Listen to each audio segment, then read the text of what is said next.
I'm typically not one for drama, especially drama for drama's sake. Nothing against people who are, who find that entertaining, it's just not my cup of tea. But desperate times call for desperate measures. So I come before you guys today to share an important story publicly with regards to my channel, to YouTube in general, and more specifically to Alex Edson of PowerTV and to ScaleLab. I've hesitated for a long time to post a video like this because I know it's not what all my awesome subscribers are here for. You guys are here for animations, and I always try my best to deliver that because you've been so supportive and it's what you deserve. But I really feel at this point that I have no other choice. So please, lend me your ears for just the next few minutes, and let me share some information that both directly affects and greatly harms me, and in a broader sense, touches on problems that impact every YouTube viewer and creator. For those of you who may not know what an MCN is, it stands for Multi-Channel Network. These MCNs are companies independent of YouTube itself, who recruit channels to partner with their network and provide services like advice, access to royalty-free music libraries, brand advertising deals, and more, in exchange for a percentage of the channel's monthly revenue. A lot of MCNs are great and really help channels achieve their goals. But if you're unlucky enough and make the mistake of partnering with one that isn't, it can quickly become a big problem. On May 22nd this year, 2016, I joined the MCN PowerTV, run by Alex Edson and operating under the larger umbrella of the MCN ScaleLab. It was a month-to-month contract, meaning if at any point I felt like things weren't working out, I could give Alex notice and he'd be obligated to release my channel from the network within 30 days. Things were fine at first, and I felt extra comfortable knowing that if something happened, I could always leave within 30 days. Then the fun part came. On August 11th, Alex called me on Skype to discuss signing a new one-year contract. I was very hesitant and insisted that if I were to sign a new contract, it would have to include language detailing a service he had been promising for quite some time, hiring animators on my behalf, fully paid for by PowerTV, to help grow my channel. The idea was that by increasing my upload schedule to daily, it would grow my channel that much more quickly and the investment would be worth it for him in the end. But after receiving a copy of the new contract, I looked closely and found that it wasn't purely a 12-month contract, but rather a 12-month contract whose term only started from the date of stating intent to leave. Let me clarify that. Only when you actually say that you want to leave the network does the clock actually start ticking, and then you're stuck there for a further year. This is obviously a significant difference, and one that he failed to explain at all himself.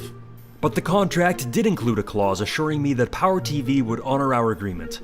They would fully pay for a team of animators, of my choosing, to work directly under me for as long as the contract was in effect, with the goal of getting my channel up to daily uploads, and it would not affect my revenue share of 90% to me and 10% to PowerTV. In return, on top of his standard revenue share, PowerTV would receive a 10% commission in the event that we ever eventually in the future sold my channel. I was still really hesitant, but reassured by Alex, I signed the contract and tried to hold him to it. Shortly thereafter, he told me that in order to ensure his 10% commission upon sale of the company, we would need to sign a participation agreement.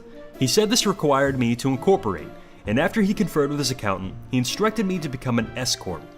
With the help of my CPA, and at my own expense of roughly $500, I completed the process to become an S-Corp, now officially Minute Media Group Incorporated.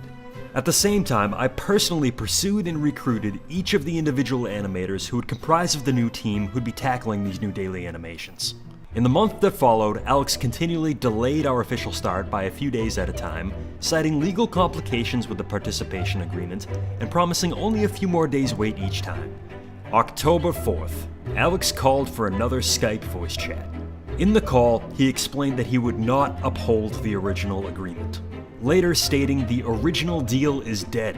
He offered the new terms as follows: 25-75 revenue share, as in 75% to PowerTV, until his money from the investment was recouped.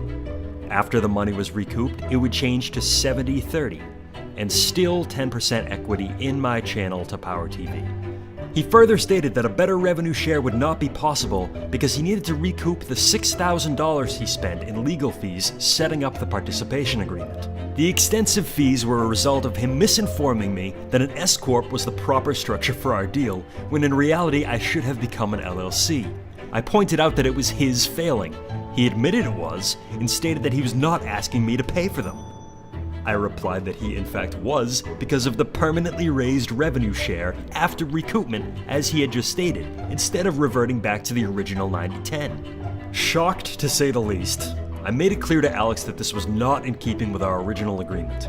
He blamed bad math, while I had personally crunched the numbers with him during our calls, and he fully understood the accurate math at the time. I informed him that I could not accept his revised terms and requested to be released from PowerTV. Then he revised his offer a few more times, ultimately coming to his final offer as follows: 60-40 until recoupment, 90-10 after recoupment, and no equity from my channel goes to PowerTV. I explained to him that after his shady handling of the whole situation, I no longer trusted him, and that because his offer was still not equivalent to what we had both agreed to and signed, I requested to be released from PowerTV within a week. He refused. He said that he would release me on October 6th, 2017. I tried to keep things simple and cordial, but he made clear that he had no intent of admitting his wrongdoing and releasing me. At this point, he found it prudent to remind me that our contract also has a confidentiality clause, telling me that all details of this horrible situation had to remain between us, evidently scared that others would find out what PowerTV is capable of. I admitted that I'm not a lawyer. I have no experience with situations like this. Legal proceedings, fighting over contracts. I'm just one guy, quietly running my YouTube channel, trying to keep the lights on by animating blocked people. But that if it came down to it, I would take my situation public to plead for help and to expose him for who he really is, because the facts are this. We have a signed contract, in which PowerTV promised to fully pay for my team of daily animators, and as you've seen through our conversations, I only agreed to this ridiculous rolling one-year contract for that purpose. A purpose which he has now refused to honor and declared dead. Now, if that doesn't constitute a breach of contract on his part, I don't know what does. He took my statement of going public if necessary, and immediately and with hostility claimed implied threat and non-disparagement, citing his 2 lawyers if I tried to go any further to protect myself. As if that wasn't enough, the extra interesting part of his disparagement threat was his next move. Alex keeps in touch with most of the PowerTV partners for larger announcements and updates via a Skype group chat. He immediately removed me from this chat, and afterwards gave the following explanation to the group. Hey guys, in case you were wondering about Kevin and why I had to remove him from this group chat, to start, he's not leaving PowerTV, don't worry. I was originally planning on making an investment from PowerTV into his brand to help him do daily videos, but we simply couldn't come to an agreement on the terms of investment. I don't want to get into details. He kind of went a little rogue and started making legal threats if we didn't make the investment, which was like, whoa. So if he messages you, or if you were curious as to why he needed to be removed from here, that's why. Kevin and I are not on bad terms, and he's not leaving PowerTV. Talk about disparagement. Everything I've said about this situation and Alex has been 100% true. Meanwhile, he goes into a meeting of my co-creators and peers and tells them that I'm going rogue and making threats. So here we are. I'm sure you guys have figured out by now that at some point, I'm gonna have to ask you for a bit of help. But before we get to that, let me just quickly bring you up to speed on what I've been doing myself to try to resolve this situation, because I can't possibly expect to ask you for help unless I've exhausted every possible option of how I can do this individually. And at this point, I feel like I've done that.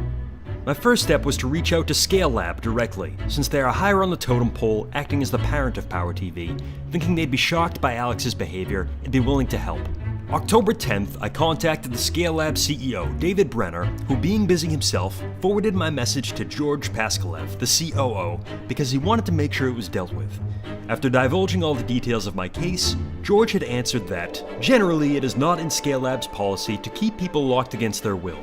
This is not how partnerships thrive, and it is not a culture we want to foster in our ecosystem. I'll discuss with Alex today and get back to you. October 19th, I got my final answer, that David and George tried to persuade Alex to release me, but that he was adamant on holding me and there was little else they could do. Second step during the same period was to reach out to YouTube creator support, thinking they certainly must have some authority to intervene.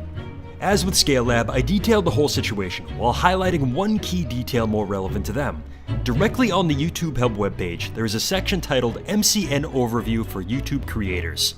At the bottom of that page, in no uncertain terms, it says, all MCNs are responsible for providing value to their creators by following YouTube's best practices, including avoiding spammy, misleading language to recruit channels to join an MCN, clearly explaining in a contract the services and levels of support provided, acting in an honest and transparent way with respect to services offered and contractual obligations, onboarding and releasing channels in line with their contracts. If an MCN doesn't adhere to these best practices, they may lose account features and monetization. If you believe that an MCN is not following YouTube's policies, contact the creator support team. Which I did, and after 2 weeks of back and forth emails, they gave their final answer that they reported the issue regarding your MCN to our specialists, they're looking into this, and will take the required action against them. Unfortunately, my hands are tied. So, while responsive and courteous throughout the process, ScaleLab and creator support were unable to help. Whether creator support has indeed taken any required action against PowerTV, I'm unsure, but to the best of my knowledge, at this point, they haven't. The last step I could see was reaching out to lawyers for any help or advice they might provide. Naturally, I went to the pair I think many associate with YouTube and law these days, Ryan Morrison and Michael Lee. They got back to me very quickly and were very kind and helpful. But ultimately, they weren't able to give me the concrete advice or take the required action I need without first putting them on a $1,000 retainer. Which I completely understand, but I was forced to tell them the truth. Just that I really simply can't afford it. I've been working hard for almost 3 years now to grow MMP to what it is, and I'm still overwhelmed and very flattered to have the subscriber base that it has. I've dedicated so much of my time and effort to it that it is my full-time job and source of income. That being said, the amount that it earns doesn't leave a lot of wiggle room. After paying my awesome animators, covering standard living expenses like rent, utilities, food, whether I'm in the black or the red often comes down to whether any videos went viral that month. I'm not trying to turn this into a sob story, but what I am trying to help you understand is this. I honestly can't afford the $1,000 retainer just to get started with Morrison Lee. It could very well cost far more than that in the end.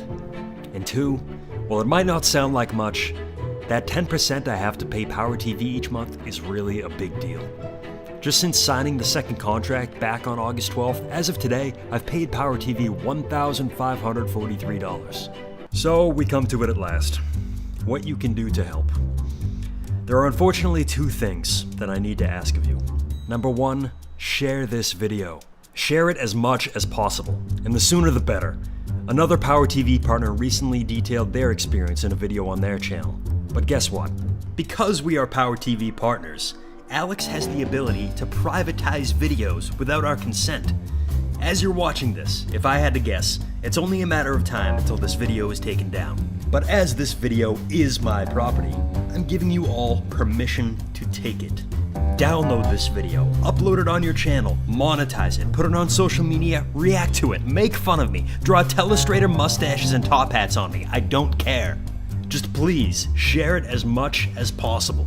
I want this story to reach as many eyes and ears as possible, not only for what I'm about to ask in request number 2, but so that, ideally, we can prevent many others from getting trapped in horrible MCN relationships, warning them to tread lightly with contracts and make sure they know what they're getting themselves into. And number 2, here's the hard part. I need to ask you guys for donations, however small, to help me start this legal process. I've set up a GoFundMe page, and the link is in the description. Now, as I said before, I'm still incredibly humbled to have over 400,000 subscribers. But after doing this for 3 years, I also realize how different videos perform. I know that these vlogs, these fireside chats, typically don't do great, relatively speaking. While my animations can get up in the millions of views, which is crazy, I'm lucky if these get maybe 50 to 100,000. And out of those 100,000, I don't know how many of you can or will actually donate. But if by some miracle you are all feeling extra charitable this festive season, I do want to assure you all of one thing. Not one dime of this campaign goes to anything other than legal fees. And what do I mean by that? Say I only end up needing the initial $1,000, but the GoFundMe campaign raises $10,000 or $100,000. I'm not gonna just pocket the remaining money, so what do we do with it? My ultimate goal is to establish a fund, similar to what H3H3 and Morrison Lee did with the Fair Use Protection account, so that there might be a standing account available to those who need it, as I do now, to combat abusive MCNs. FUPA had a tremendous outpouring of support, and what they've been able to do to help creators, small and large, to stand up for fair use rights is incredible. But that fund is devoted to fair use cases. And although I have no evidence to support this claim, I would guess that after fair use rights violations, the second most common legal problem plaguing YouTubers are MCN related. So while I'm certainly not as big a channel, or as funny, or downright handsome as Ethan, I can't help but hope that together we can use my difficult situation as a jumping off point to build something great for the YouTube community as they did.